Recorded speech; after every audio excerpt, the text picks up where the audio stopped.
नमस्कार। India news के Facebook live में आपका स्वागत है। मैं दीपक विश्वकर्मा छत्तीसगढ़ की राजधानी रायपुर से। इस समय चर्चा है चुनावों की, और चुनावों की चर्चा हो भी क्यों ना, क्योंकि इस देश में चुनाव कभी थमते नहीं है। कभी लोकसभा के चुनाव तो कभी विधानसभा के चुनाव, कभी राज्यों के विधानसभा के चुनाव तो कभी पंचायत के, निगम के, नगर निगम के, महापौर के। तमाम ऐसे चुनाव में बहुत लंबी फेहरिस्त है और ये चुनाव कभी रुकते नहीं है भारत में। कभी किसी राज्य का चुनाव संपन्न होगा तो दूसरे राज्य के चुनाव के लिए आचार संहिता उस राज्य में लग जाएगी। अभी दौर है या अभी जो समय चल रहा है वो लोकसभा के चुनावों का चल रहा है। उस लोकसभा के चुनाव के साथ तमाम राज्यों के विधानसभा के चुनाव भी होने हैं। उड़ीसा का चुनाव भी लोकसभा के साथ ही, और तमाम दूसरे राज्यों के। जब लोकसभा से हम छुट्टी पाएंगे या लोकसभा के चुनाव खत्म होंगे तो इसके बाद साउथ में चुनाव, साउथ या कहा जाए तो जो साउथ के राज्य हैं, जो दक्षिण के राज्य हैं, वहां पर चुनाव की डेटों का ऐलान हो जाएगा। और उसके बाद बिहार और तमाम दूसरे राज्य। तो ये एक बहुत लंबी फेहरिस्त है। हम बात करेंगे छत्तीसगढ़ की, और छत्तीसगढ़ में जो सीटों का बंटवारा हुआ है उसकी लगातार ये चर्चा की जा रही है। और लगातार इस बात के ऊपर चर्चा है कि टिकट किसने डिक्लेयर कर दिया। टिकट भारतीय जनता पार्टी ने अपने सभी 11 कैंडिडेट का कर दिया, क्योंकि छत्तीसगढ़ में लोकसभा की 11 ही सीटें हैं। तो भारतीय जनता पार्टी ने एक ही बार में पहली बॉल पर सिक्सर लगाते हुए 11 की 11 सीटों का ऐलान कर दिया। और तो और बहुजन समाजवादी पार्टी, जिसका कोई बहुत बड़ा जनाधार नहीं है छत्तीसगढ़ में, उसने भी अपनी सीटों का ऐलान कर दिया। लेकिन कांग्रेस चूक रही है।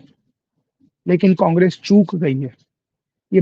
ये शब्द इसलिए कह रहा हूं क्योंकि कांग्रेस ने पहली बार या पहली लिस्ट में 6 कैंडिडेट का नाम घोषित किया, या 6 व्यक्तियों को उम्मीदवार बनाया, जिसमें पूर्व मुख्यमंत्री हैं, जिसमें 2 पूर्व मंत्री हैं और तमाम लोग हैं। कुछ नए चेहरे भी हैं, एक पूर्व विधायक भी हैं। लेकिन अब और सीटों पर ऐलान होना था, 5 सीटों पर ऐलान होना था, लेकिन 5 सीटों पर कांग्रेस ने ऐलान नहीं किया। कांग्रेस ने सिर्फ और सिर्फ एक सीट पर ऐलान किया। वो सीट है बस्तर की। वो भी इसलिए करना पड़ा क्योंकि पहले फेज में 19 तारीख को बस्तर की सीट पर भी चुनाव है। कल देर रात लिस्ट जारी होती है, जिसमें एकमात्र हम 5 सीटों की चर्चा कर रहे थे और एकमात्र सीट की नाम के प्रत्याशी का ऐलान किया गया। और वो नाम था चौंकाने वाला। खैर, चौंकाने वाला अगर ना भी कहें तो बेईमानी नहीं होगी, क्योंकि उससे एक दिन पहले, लिस्ट जारी से होने से 1 से 2 दिन पहले जिनको प्रत्याशी बनाया गया है, उन्होंने स्वयं अपने नाम की घोषणा कर दी थी। स्वयं अपने नाम को लेकर चर्चाएं गर्म कर दी थी राजनीतिक गलियारों में, खबरों के बाजार में। और जो उन्होंने कहा था, पहले उस लाइन को बताता हूं, फिर उनके नाम पे चर्चा करेंगे और कांग्रेस की जो मौजूदा स्थिति चल रही है उस पर भी चर्चा हम करेंगे। जी हाँ, कवासी लखमा को बस्तर से उम्मीदवार बनाया गया है। कवासी लखमा सुकमा जिले की जो कोंटा सीट है, कोंटा छत्तीसगढ़ की 90 विधानसभाओं में 90 नंबर की सीट है, यानी आखिरी सीट, यानी छत्तीसगढ़ का छोर।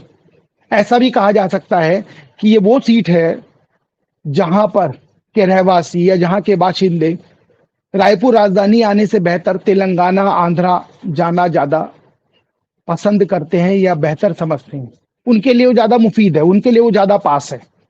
तो अब जिस सीट से प्रत्याशी उतारा गया है वो पूर्व के आबकारी मंत्री, मौजूदा कोंटा से, सुकमा जिले की कोंटा सीट से जो 90 नंबर की सीट है, वहां से विधायक है। और आज से, कल देर रात टिकट का ऐलान होता है, और इससे ठीक 2 दिन पहले उन्होंने राजनीतिक गलियारों में इस एक शिगुफा छोड़ दिया जब उनसे पूछा गया क्या माना जाए, बस्तर से उम्मीदवार कौन होगा। बहुत नपातुला तो खैर वो नहीं बोलते, ये शब्द उनके लिए बेमानी होगा। उन्होंने कहा दीपक बैज, दीपक बैज मौजूदा सांसद हैं, प्रदेश अध्यक्ष भी हैं। उन्होंने कहा दीपक बैज भी मेरा बेटा है और हरीश कवासी मेरा बेटा है, और मैं कवासी लखमा, तीनों में से किसी को टिकट मिले, टिकट बस्तरिया को ही मिलेगा, टिकट बस्तरवासी को ही मिलेगा।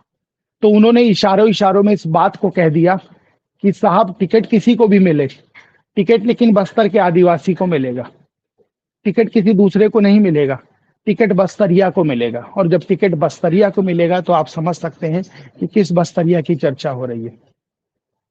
अब जो चर्चा हो रही है वो कवासी लखमा की चर्चा हो रही है। कवासी लखमा के लिए एक बात और कही जाती है जो मैं दर्शकों को बता दूं, क्योंकि यहां से दिल्ली बहुत दूर है, लेकिन दिल्ली एक जगह से और दूर है, वो है बिहार। बिहार से एक नेता आते थे जो वहां के मुख्यमंत्री रहे, लालू प्रसाद यादव, रेल मंत्री रहे। और जब वो बतौर रेल मंत्री अपना भाषण पढ़ते थे तो बहुत चुटीले अंदाज में पेश किया करते थे उस भाषण को, और लोग पसंद किया करते थे उनकी बातें, उनका बोलने का लहजा, ये तमाम चीजें। छत्तीसगढ़ में भी एक लालू हैं जिनका नाम है कवासी लखमा, जिनको बस्तर से कांग्रेस ने प्रत्याशी बनाया है।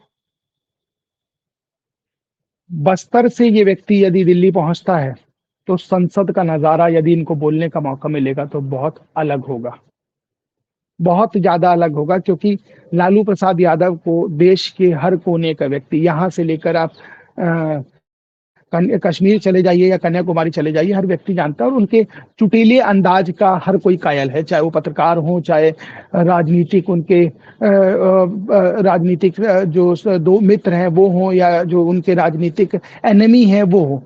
तो इसी तरीके से कवासी लखमा भी इसीलिए जाने जाते हैं। कवासी लखमा भी कब क्या बोलना है, किस तरीके से बोलना है, उनको कुछ नहीं पता। वो अपने ही तरीके से चलते हैं, अपने ही हिसाब से चलते हैं। उनकी एक अपनी अलग जगह है, उनका एक अलग तरीका है, और उसी तरीके के लिए जाने जाते हैं।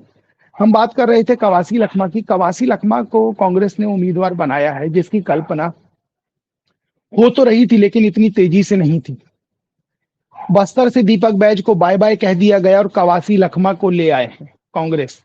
अब ये समझना होगा कि दीपक बैज को आखिर टिकट काटा तो आखिर क्यों काटा, इसके पीछे की वजह क्या है। आखिर दीपक बैज से ऐसी कौन सी गलती हो गई थी। यह सवाल ये खड़ा होता है, दीपक बैज ने स्वयं मना कर दिया था कि मैं चुनाव नहीं लड़ूंगा, क्योंकि मोदी की जिस वेव की चर्चा हो रही है, या मोदी की जिस वेव के ऊपर बात हो रही है, क्या दीपक बैज उसको भांप चुके थे, या दीपक बैज उसको आंक चुके थे कि जीत पाना बहुत मुश्किल है। यदि ऐसा है तो दीपक बैज ने क्या सही निर्णय लिया, ऐसे तमाम सवाल हैं जिसको टटोलने की कोशिश की जा रही है और टटोलने की कोशिश की भी जाएगी। इसलिए इसके पीछे की वजह यह है क्योंकि जो मौजूदा स्थिति है उसमें कवासी लखमा का कहीं नाम नहीं था। कवासी लखमा कोंटा से विधायक है, उनको प्रत्याशी बनाया जाना अपने आप में तमाम सवाल खड़े करता है कि क्या दीपक बैज जिताऊ उम्मीदवार नहीं थे, क्या वो मुफीद कैंडिडेट नहीं थे बस्तर के लिए, क्या उनको दोबारा टिकट नहीं दिया जा सकता था। जब ज्योत्सना बहंत को कोरबा से दोबारा टिकट दिया जा सकता है तो दीपक बैज को क्यों नहीं। क्या कवासी लखमा को उम्मीदवार बनाया जाना कांग्रेस के लिए ज्यादा बेहतर है। ऐसे तमाम सवाल हैं और इन सवालों का जवाब खोजने के लिए तमाम पत्रकार, तमाम राजनीतिक विश्लेषक लगे हुए हैं। या महेश कश्यप को टक्कर देने के लिए कवासी लखमा बेहतर है, ये भी एक सवाल है। क्योंकि जो मौजूदा दौर है, उस मौजूदा दौर में, राजनीति के उस मौजूदा दौर में कवासी लखमा क्या ज्यादा मुफीद हैं, उनको दिल्ली भेजा जाना ज्यादा बेहतर है। ये तो हो गई एक वजह। इसके पीछे की एक और वजह है, कवासी लखमा पिछले 7 से 8 बार से विधायक है वहां से, जिस सीट से वो चुनाव लड़ रहे हैं। तो क्या ब्रजमोहन अग्रवाल की तरह उनको भी यहां से उठा के दिल्ली ले जाने की तैयारी है। यदि ऐसा है तो अब एक नया उपचुनाव कराना होगा। यदि कवासी लखमा जीत जाते हैं तो उसके लिए भी किलेबंदी की जाएगी, क्योंकि कांग्रेस में जो चल रहा है वो सब ठीक नहीं है।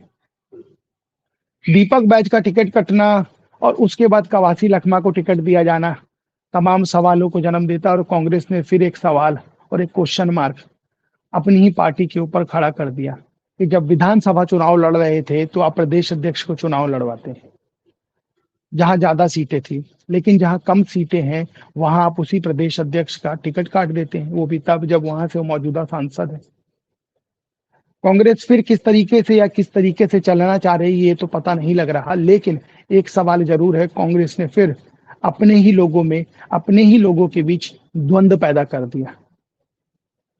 और ये बड़ा सवाल है क्योंकि जहां जीत की बात हो रही है, जहां सचिन पायलट ये कह रहे हैं कि हमारा रिजल्ट अप्रत्याशित होगा, हमारा रिजल्ट बहुत बेहतर होगा, तो ये उसी के ऊपर एक सवाल है, क्या वाकई रिजल्ट बहुत बेहतर होगा? ये सवाल के साथ छोड़े जा रहा हूं क्योंकि ये सवाल पत्रकार भी खोज रहे हैं, ये सवाल दीपक बैज भी खोज रहे हैं, और ये सवाल वे भी खोज रहे हैं जो उस सीट से स्वयं को दावेदार बता रहे हैं। फिलहाल के लिए इतना ही।